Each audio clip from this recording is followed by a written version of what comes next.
we are already done with the sales journal and cash receipts journals. Now, we will now proceed to the cash disbursements journals. As you can see here, expand natin ha. Medyo nga na complicated to kasi nga medyo madami-dami. We have here salaries, SSS PhilHealth withholding, input VAT, expand withholding tax, and we also have here the cash. Okay. Pag sa isang transactions, again ha, hindi siya belong sa any other na columns dito, ang gagawin natin ay ilalagay natin siya dito mismo sa accounts debited. Halimbawa, advertising expense or utilities expense. Pag nakita natin na wala dito, ilalagay natin mismo yung pangalan ng account, okay? Yung account ha, yung account name sa accounts debited. Tapos saan ilalagay ngayon yung amount? Dito ilalagay sa ating sundry. So, yun yung purpose niya sa sundry natin. Mapapansin niyo yun dito na may debit siya. So, dapat talaga na debit. So, for example, if yung SS PhilHealth Pag-ibig na transactions mo ay credit, dapat i-open and close. So, usually talaga dito ay mga credit ay naka-open and close except dito sa cash. Kasi definitely, hindi pwede maging debit ang cash dito sa cash disbursement journals. Cash disbursements nga ni, 'di ba? Posible naman. Imposible siya maging debit kasi pinag-uusapan sa cash disbursement journal ay cash disbursement, lumalabas na pera. Possible siya na maging debit kapag nandito sa ating cash receipts journal. Kasi nga pumapasok na pera, therefore debit siya. Okay? So, kaya nila nilalagyan ng open and close dito. Okay? For that purpose, na dapat, obviously, na dapat, credit talaga siya. Yun ang dahilan. Okay? Pero usually, credit talaga yung mga iba dito. I mean, open and close yung ating tinatawag na mga other columns dito. Okay? So, yun. We have here check voucher, tawag natin check number. So, try natin magsimula. Okay? Mhm. Let's start here.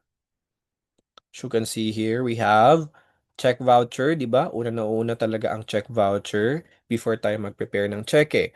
Pagkatapos na na-check, tapos na tignan na sample, binibigay ito sa atin, binibigyan natin to siya sa bossing or sa employer ba or kung sino bang in charge dito. Titingnan niya kung anong dahilan ng pagbibigay ng pera, I mean, pag-disperse ng pera. At kapag na-approve na, doon na mismo magiging cheque siya.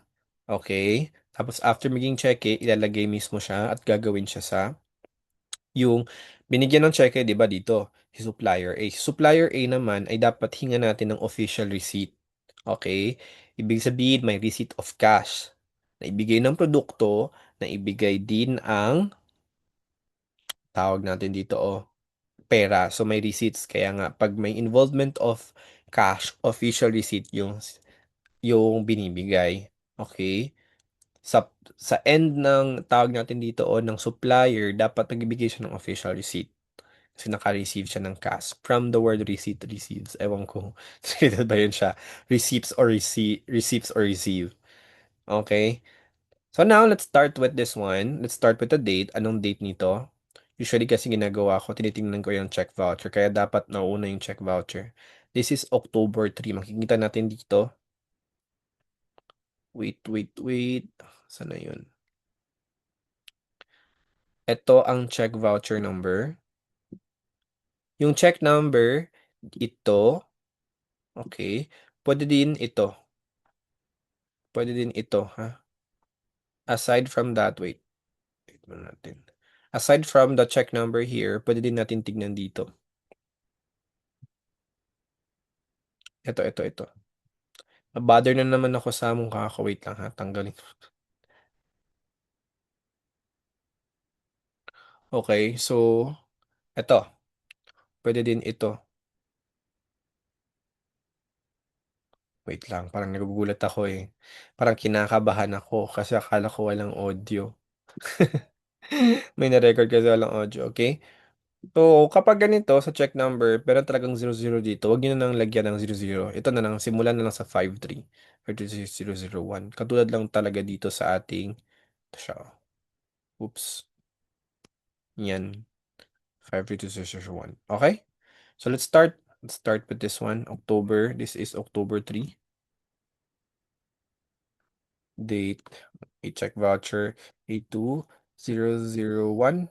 So check number is 5320001. Okay. Counts debited. Okay, mamaya na yan. Halimbawa, ito, office supplies. Paano to pag ilalagay natin sa ating general journal? Maging ganito siya. Input VAT supplies expense. No, ngayon, later on ko na to explain sa inyo kasi nga dapat nga non-VAT registered business to. Pero bakit nakalagay na input VAT?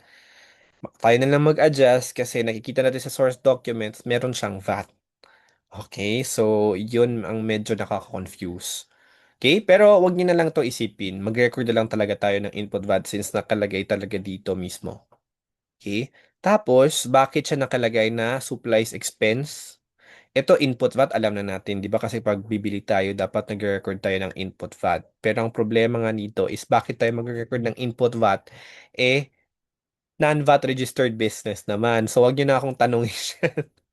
Yan din ang curious din ako kung bakit. Pero, okay, again, sinasabi ko sa inyo, kapag may nakita kayong ganito, mag-record lang talaga tayo. Kasi ito yung mga nakalagay dito mismo sa ating source documents. Okay? We have here supplies expense. Okay? Bakit supplies expense? Ano nakalagay dito base sa ating problema? Okay? Ano nakalagay dito? Baka makalimutan natin. Kasi ang iba kasi, ang nilalagay kasi nila ay office supplies. Okay, lalagay nila office supplies. Pero nire-record natin mismo nila doon sa supplies expense. Tama nga ninyo yun, pero dapat ang exact talaga ay supplies expense. Makita natin dito. Kaya dapat na binabasa natin yung instructions. Anong bang sabi dito? Sana yun, oh? Purchase of supplies are immediately charged to expense. Again ha, purchase of supplies are immediately charged to expense. Ibig sabihin daw, kapag bibili ka ng supplies, hindi mo siya gagawin as a current assets na office supplies, automatically dapat ang gagawin mo ay is-supplies expense mo. Kaya nga dapat may supplies expense to dito, may input VAT din kasi nga bumili tayo, nagre-record tayo pag something, kapag ang business ay nagpa-purchase ng something, so magre-record dapat ng input VAT. And of course, credit ang cash kasi nga may lumabas na cash. At pinag-uusapan natin dito sa ating cash disbursements journal ay ano?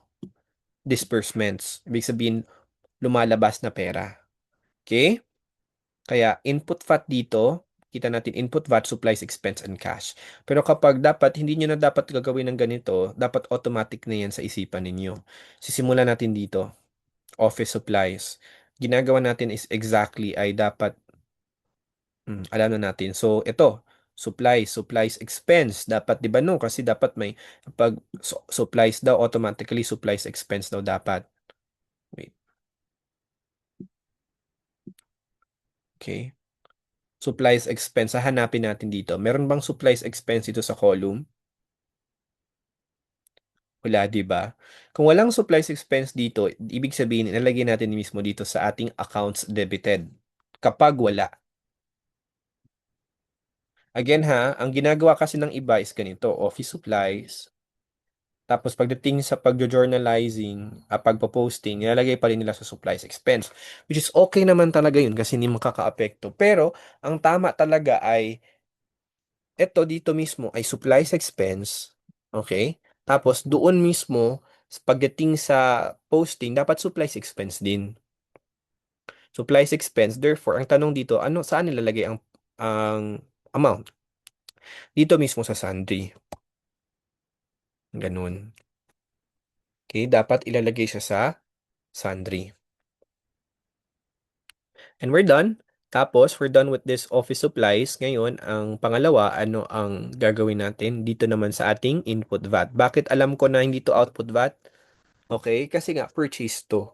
Kapag may purchase involved, ibig sabihin, there automatically input VAT yan. Kapag yung business mismo ang nagiging buyer, okay, nagre-record siya ng ano?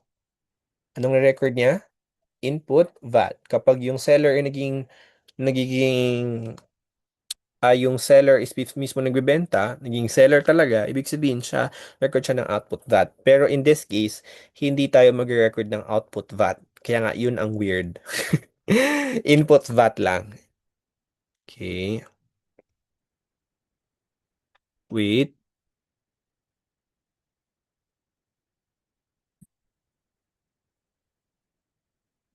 okay.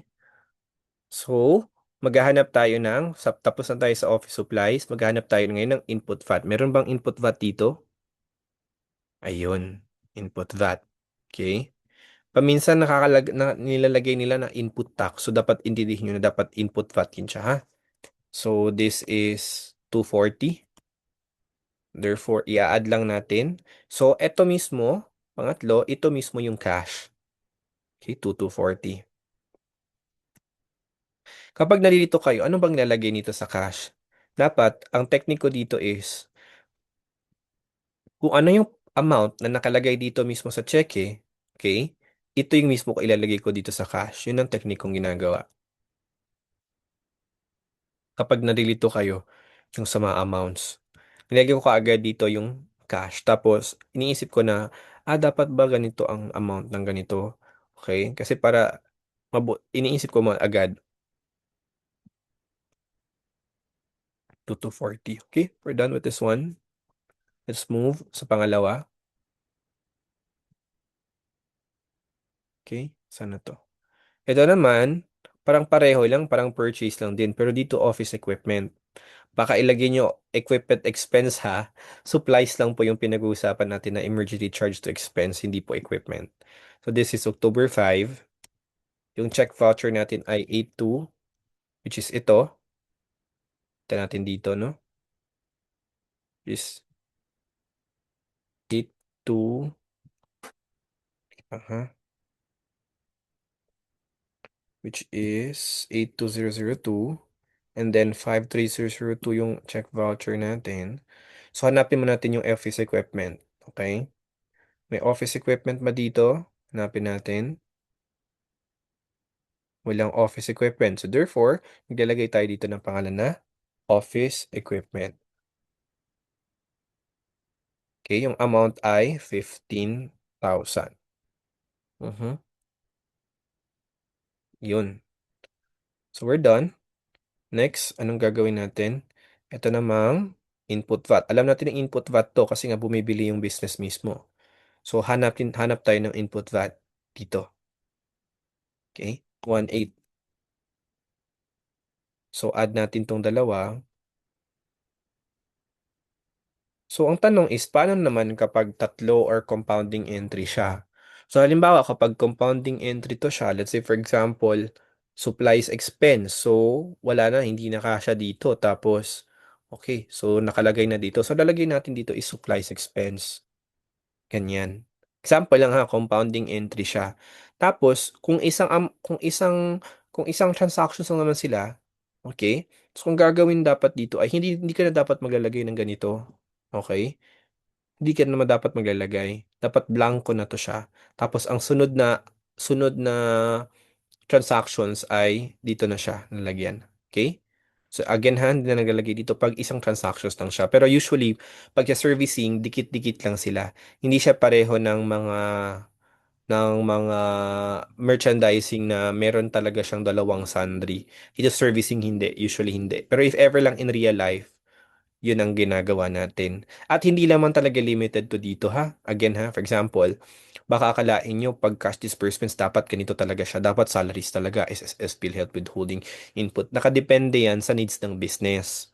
Halimbawa, kung hindi ka naman talaga non-VAT registered business ka, edi wag ka na maglagay ng input VAT dito kasi useless lang naman talaga siya. Okay? So yun. Useless na naman talaga siya. So, example, kung advertising expense, halimbawa, per month ka talagang sample sa Facebook, okay? Per month ka talaga nagbabayad ng Facebook ads. So, pwedeng lagyan mo to dito, insert natin to siya dito, ganyan. Okay, pwede natin lagyan ng advertising expense. Okay. Depende sa trip mo at depende sa trip mo at kung I mean like needs ng business mo. Okay? So, ganun ang gagawin. So, hindi siya nakadepende sa ganito lang talaga. Pero usually, ito yung ginagamit natin, okay, sa ating mga activities dito. Okay? I hope that makes clear. And I think we're already done with the second. Okay? So, let's proceed. Delete ko muna to. Let's try with this one. Yun natin ito October 5. This is 82003. Tingnan nyo pa rin ha. Tapos ito 53003. Rent for October. So ano to? Ano tong rent for October? Okay. This is equivalent to rent expense. So maghanap tayo. Meron bang rent expense dito? Wala. So therefore, kung walang rent expense, lalagay natin dito yung pangalan mismo ng account. Sa accounts debited. Rent expense. Tapos, yung amount is 20,000. Okay, we're done. And then, pangalawa, itong expanded withholding tax. Saan yung expanded withholding tax? Oh, negative, negative 1,000. So, pag negative dito sa cash disbursements, ino-open and close natin. Okay? Dapat intindihin nyo yan ha, kasi napaka-crucial niyan. So, since this is, alam natin na credit to siya. So, ang rent talaga ay 20,000. Okay? Pero itong expanded withholding tax niya is i-withhold niya pa. Bakit man to debit? Bakit to siya credit? Open and close. Kasi nga, ano, kasi hindi pa man na to na-remit sa BIR. Okay, i-remit pa niya sa BIR. That's why liability pa siya. That's why credit pa siya. Magiging debit lang siya kapag pinayad na siya. So again ha, ito 20,000 ang utang, ay 20,000 utang. I mean 20,000 talaga babayaran sa rent, pero on behalf of the landlord, ganito kasi ginagawa. 20,000 talagang babayaran, pero on behalf of the landlord, ikaw mismo ikaw dapat ang magre-remit ng tax na to na 1,000. So, ikaw magre-remit nito ng 1,000 na to, pero dapat ang gagawin mo na lang is, ang babayaran mo lang talaga is sa'yo ay 19,000. Pero nangyayari kasi in real life, example, 20,000 ang renta mo, ha? Hindi ko naman sinasabi na lahat ng ganito, pero usually kasi ganyan. 20,000 ang binabayad mo sa landlord, tapos ang sasabihin ng landlord sa'yo na, ay, dapat hindi mo na kaltasan to, yung 20,000 dapat sa akin na yun. So, parang mangyayari is 21,000 yung rent. Ganon ang nangyayari kasi I believe this is 5%, I think so. Oo, 5%. So, ano yung nangyayari? Pero dapat kasi ang expanded holding tax, nakabase talaga siya doon sa overall na renta. Hindi siya dapat dinadagdagan. So, ang nangyayari kasi parang dagdag. So, parang nakasiste dito ay parang kung sample 20,000 tapos hindi 20,000 mismo ang babayaran ang marireceive ni landlord. So parang ang labas is kapag as 20,000 ang ibibigay mo kay landlord tapos 1,000 pang re-remit mo, so ang overall rent expense mo ay 21,000. Hindi kasi ayaw kasing pumayag ng ganun ng landlord, pero likely talaga dapat talaga naka-minus na talaga siya dapat. So kung 20,000 nakabase doon mismo yung expanded withholding, hindi dapat siya tinadagdagan. I hope that makes clear. Pero wala tayong magagawa kasi landlord man siya, okay? Tapos madami kasi talaga dito na nata-charge ng BIR at laki ng charges talaga kasi hindi nila alam na kailangan pala nilang mag-record at ande mag-remit ng expanded holding. So check with the BIR kung sa certificate ninyo. Okay? Kung kailangan nyo bang magbayad ng expanded holding tax. That's it. Okay? We're done with this one. So let's go sa other transactions. Ito, October 10. Mhm.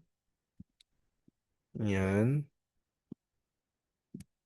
So we have here expanded withholding tax first, and expanded withholding tax, and this mismo, yung cash. So, another way for this to watch yung cash na para makita natin tong cash na to is dito makikita natin dito sa BIR sa check. So, 2,266. Para hindi kayo malito, lalagyan natin dito ha. So, we're done with this one.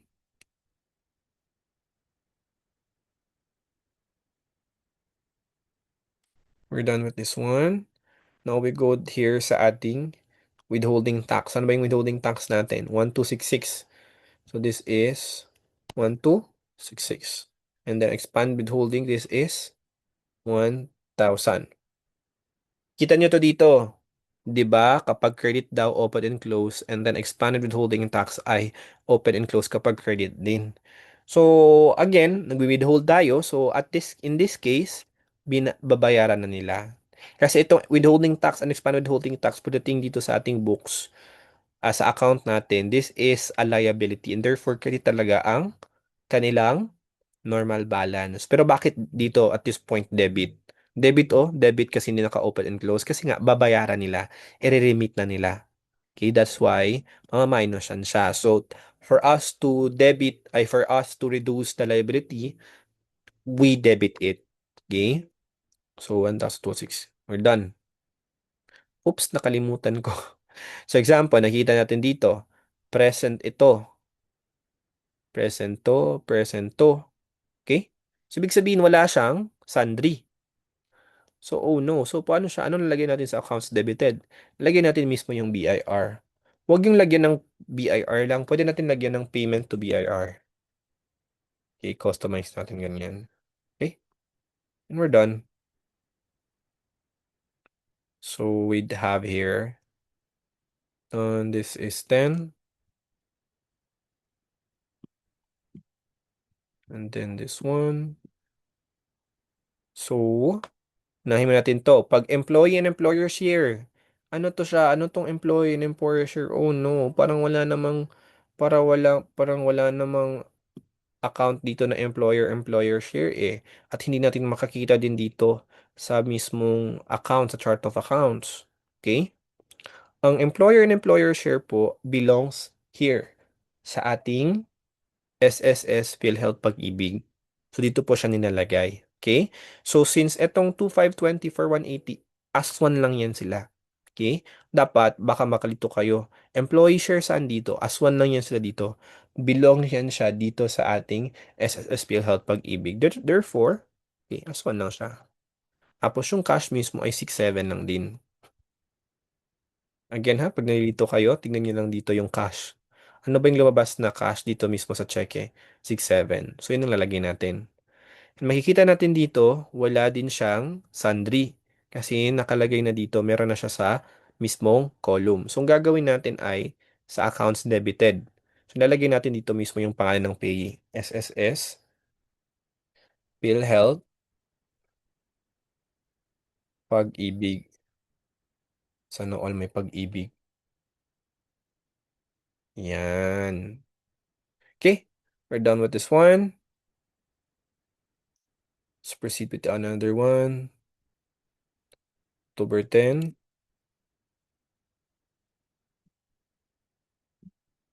Okay.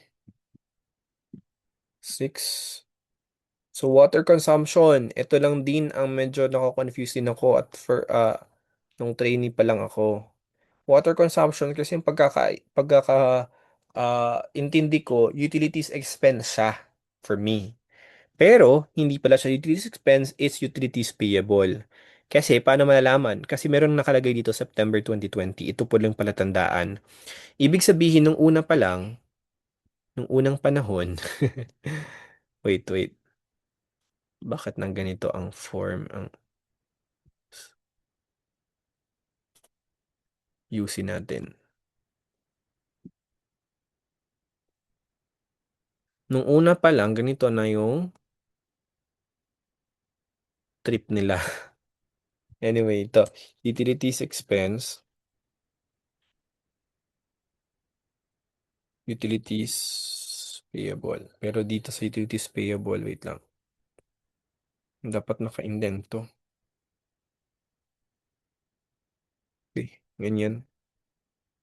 Yan. So, ibig sabihin 1,000 siya nung una. Ito yung nangyari nung September 2020. Oops. September 2020. Ganyan. So ngayon, October 2020 naman ngayon. So anong gagawin? Okay? October 2020 na ngayon. So ibig sabihin, this is cash disbursements. Of course, this is utilities payable. And then this is, wait. Okay. This is cash. If ever na, kuha natin siya. Okay? Cash. So this is 1,000 and this is 1,000. Okay? Yan, 1,000. Okay, so ito, baka akalain yung utilities expense to, hindi. Okay? This is utilities payable. So hanapin natin. Meron bang utilities payable dito? Wait, wait.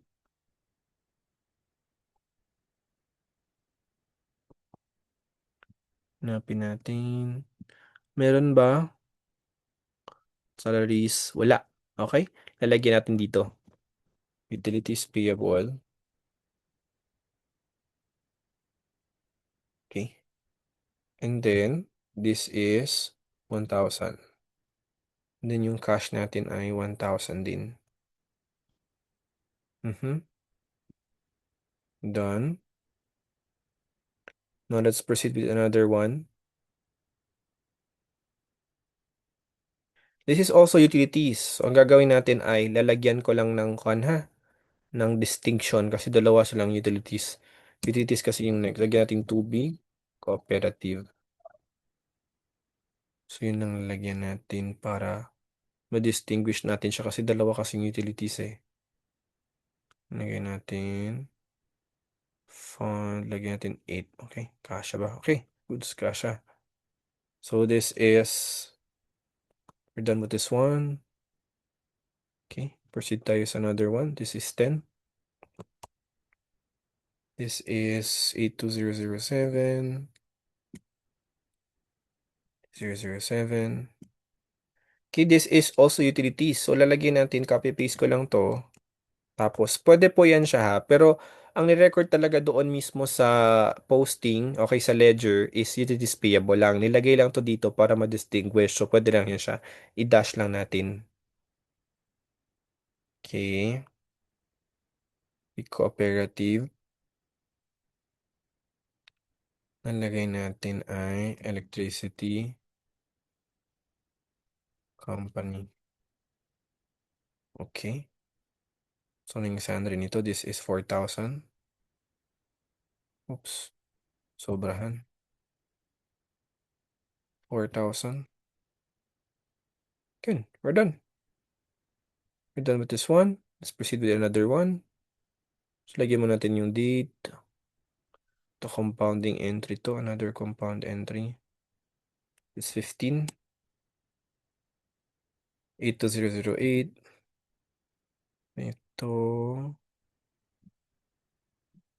Ayan. And then, let's begin with this one. This is payroll. Ano tong payroll? Anong katumbas nito? Ang payroll ay katumbas ng salaries. So, hanapin natin salaries. May salaries pa dito?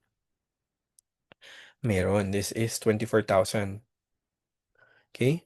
We also have here Pag-ibig and PhilHealth. Meron bang Pag-ibig and PhilHealth dito? Meron. So, as one lang yan sila ha. Ina-as1 mo lang yan sila. So, since as1 lang yan sila, add mo na lang to sila dalawa. So, of course, this is open and close yan sila ha. Ibig sabihin, naka-credit sila. So, dapat i-open and close mo sila. Magiging debit lang yan sila kapag binayaran. I mean, pag ni-remit. So, this is 920 kasi 700 at 200 plus 720 is 920. This is 920. Okay. And then, tapos na tayo dito. Pangatlo ay ito. Kaya mas mahalaga na tingnan na lang talaga yung check voucher. Okay. 24,920. Wait. So, obviously, dapat 23,080 ang cash. Yung salaries talaga ay magkano yung salaries? 24,000. Pero, dahil sa mga statutory contributions, minus na siya. Oops. Wait. Okay. 23,080 na lang siya. Okay. We're done. Oops, nakalimutan ko. Since this is payroll, anong lalagay natin na accounts debited? So, pag ganito, ang lalagay natin is mismo yung payroll, pangalan na payroll. Since meron naman siyang, wala siyang sundry, di ba? So, anong lalagay natin? Lagay natin payroll. This is October 1. to 15. This is from October 1 to 15, tapos 2020. Okay, ganun. We're done. Now let's proceed with the other one. October 31. So lalagay natin ay October 31. And then here. And then here. And then, okay. So this is, again, this is payroll. So ano yung katumbas ng payroll? This is salaries. Sa payroll is 24,000. Okay. We're done with this one. And then second is SSS. So SSS, ano ang SSS dito, here. This is 1.6, okay? Open and close yan ha. 1.6. And then withholding tax is, this is, again, bakit sila? Kasi liability sila. Hindi pa sila nare-remit. The moment i-remit siya, may payment, ganun, pwede siyang i-debit. This is 1,266. Okay. Therefore, yung lumabas talaga na pera ay magkano? 21,134. Okay, 21,134. Makita natin dito mismo sa check 21,134. That's why, if nandito talaga kayo, anong ilalagay dito sa cash, automatically ilalagay nyo kung ano nakalagay doon sa check mismo na amount. 21,134. Tapos, same lang din ng previous, payroll man siya, di ba no? Lalagay natin pa ganito. Since wala siyang sundry. So, since this is payroll October 1 to 16, so of course, this is payroll October 16 to 31. Okay?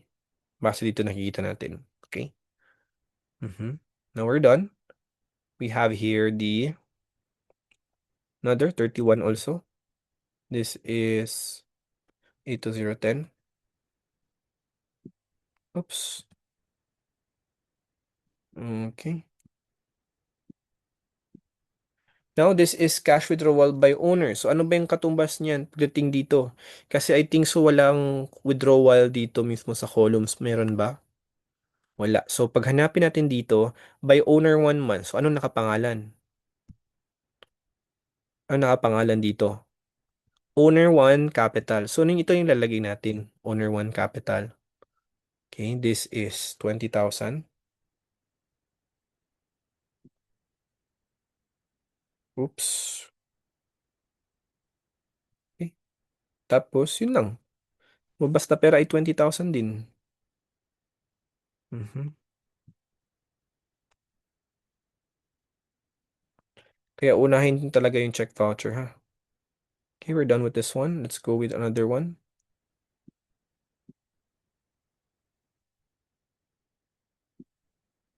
This 31, 11. Okay. So this is cash withdrawal by owner 2. May katumbas siya ng pangalan dito, ha? Dito, so owner 2 capital siya. Okay, this is also 20,000. Ito yung parang nalilito yung iba. Sir, meron ba talagang pangalan dito? Eh, wala naman nakalagay dito na utilities payable tubig cooperative. Wala nga. Wala nga ni nakalagay dito na utilities payable tapos slash. Okay? Nilalagay lang talaga tong slash na to for you to determine kasi nga dalawa yung utilities payable na nakalagay dito. Kaya ito tubig, ito electricity. That's why nilalagay lang to dito to determine. Okay? So usually ang iba dito isa-isa lang man supplies. Wala naman ibang kwan supplies dito. Ito lang utilities payable dalawa. Okay? Kaya yan. Tapos, okay, we're done. Tapos na ba tayo? Cash disbursements, tapos na. Kasi general journal na to ang next dito. Okay. Gagawin natin ay mag ano tawag natin dito? Add natin to lahat. Mhm. Okay, add natin lahat. Oops.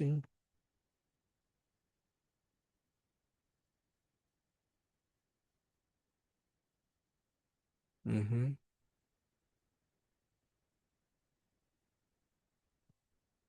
Wait.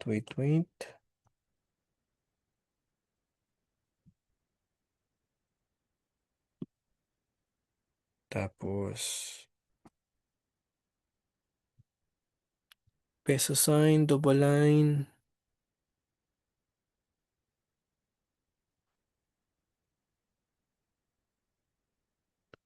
Peso sign.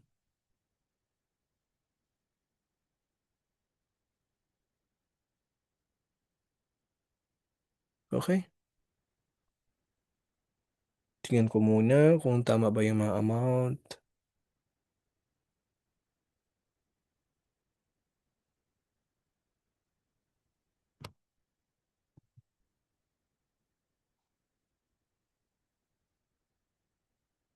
I think tama na. Tama na yung mga amount. So, kita natin dito, ang mga debit ay eto. Since, tingnan niyo to dito lahat, o, di ba, no? Debit yan lahat. Ito, dito, debit, debit, debit, and debit. So, paano to, sir? May nakalagay naman dito open and close eh. Okay, malalaman ko siya kung credit siya, kung negative din dito open and close. Since dito positive naman to lahat, so ibig sabihin, automatically debit yan sila. So, tingnan, debit to sa lahat-lahat dito. Tingnan nyo. Pati ito, debit din to. Debit yan lahat. So, from sundry going to here sa expanded. So, ang hindi lang debit is ito. Kasi credit talaga to. Obviously, dapat credit talaga ang cash. So, ang gagawin natin ay i-add natin to lahat. Yan lahat dito. So, ang total nito, dapat pareho dito sa 136,220. Add natin ha. Add natin to lahat. So, 136,220. Okay. So, wala tayong problema. And we're done with the cash disbursements journal. Hindi tayo pwede mag-proceed dito sa adjusting ha. Adjustings kasi to siya. Kasi nga ang adjusting entries dito pa. So after journalizing, magpo-posting tayo, an adjusted trial balance and then adjustments. So ganun pa siya. Ganun yung order niya. Kasi kung ang gagawin ninyo ay mag-adjustments tapos ipo-posting siya, magkakaroon kayo ng problema. Okay? So pero for national assessment purposes, pwede nyo namang gawin. Okay? Pwede nyo siyang gawin. Pwede pa rin kayong mag-general journal ng ganito. Ilalagay nyo pa rin siya dito right after mag-cash disbursements. Okay? Right after cash disbursements, pwede pa rin kayong mag-general journal provided na yung amounts ay hindi nyo pa siya ipopost. Hindi nyo pa siya ipopost, ibig sabihin, nakasunod pa rin kayo dito. Kasi yun ang tanong ng iba. Sir, pwede ba namin siya na after cash disbursements journal, maglalagay kami kagad ng general journal para hindi siya waste of time. Pwede naman talaga. Pero in reality, hindi yan ginagawa. Pero para hindi siya waste of time pagdating sa assessment, pwede nyo siyang gawin, again, pwede siyang gawin dito, pwede pa rin kayo maglagay everything ng journal after ng cash disbursements, pero hindi nyo lang siya ipopost. Okay? Pwede yun siya. Kasi yun ang sabi ng iba. Parang, sir, gusto namin na gagawin na lang yun. Okay? Again ha, huwag nyo muna siyang ipopost. Maglagay lang kayo ng mga entries and values, pero hindi nyo siya ipopost. Ibig sabihin, hindi nyo siya ilalagay muna doon sa posting, susunod pa rin kayo dito mismo sa accounting cycle natin. So I hope that makes clear ha. Huwag mo na ipopost kung gusto niyo na talaga kasi pagdating ng halimbawa na parang gamay niyo na talaga ay dapat sir ganun na lang gagawin namin dapat para mas madali. Pwede naman talaga yon kung gusto niyo talaga.